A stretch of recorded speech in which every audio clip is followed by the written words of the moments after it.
A chilling mist settles over Dublin's cobbled streets, shrouding the city in secrets.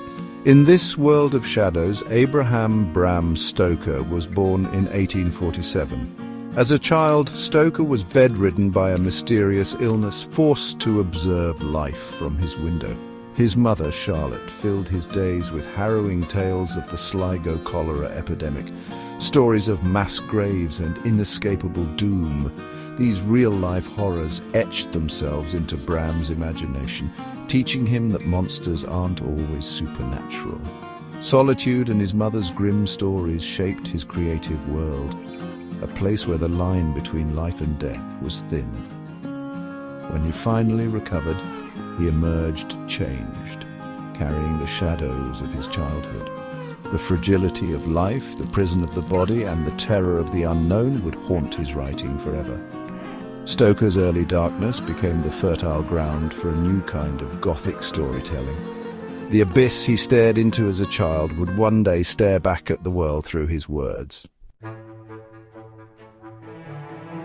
Stoker's path began at Trinity College, where he transformed from sickly child to accomplished athlete. He became a civil servant at Dublin Castle, learning discipline and the power of meticulous detail. But by night he was drawn to the theatre, writing reviews and immersing himself in drama. A glowing review of Henry Irving's Hamlet changed everything. Irving invited Stoker to manage London's Lyceum Theatre. Stoker left bureaucracy behind for a world of spectacle and illusion. For nearly 3 decades he orchestrated the theatre's magic, mastering suspense, pacing, and the art of holding an audience captive. The Lyceum's drama and Dublin Castle's order fused in his mind, teaching him to blend realism with the fantastic. He learned to build stories with the precision of a report and the thrill of a stage play. These dual worlds became the perfect training ground for a master of Gothic horror. Stoker's life behind the curtain would soon inspire a legend that would haunt the world.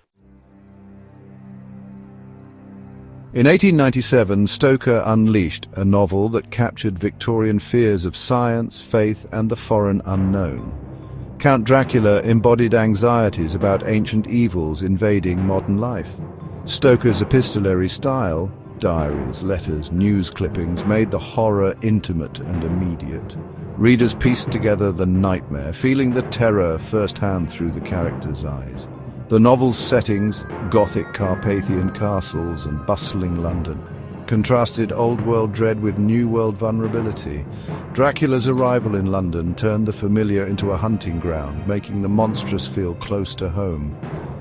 The Count himself was both repulsive and magnetic, a symbol of forbidden desires and the darkness within.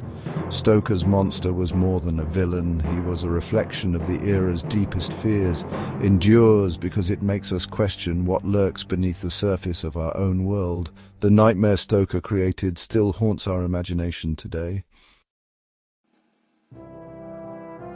While in Stoker's legacy, his other works explored new horrors. He blended Egyptology with ancient curses and the dangers of disturbing the dead, delved into primal terrors beneath the English countryside, ancient monsters waiting to emerge.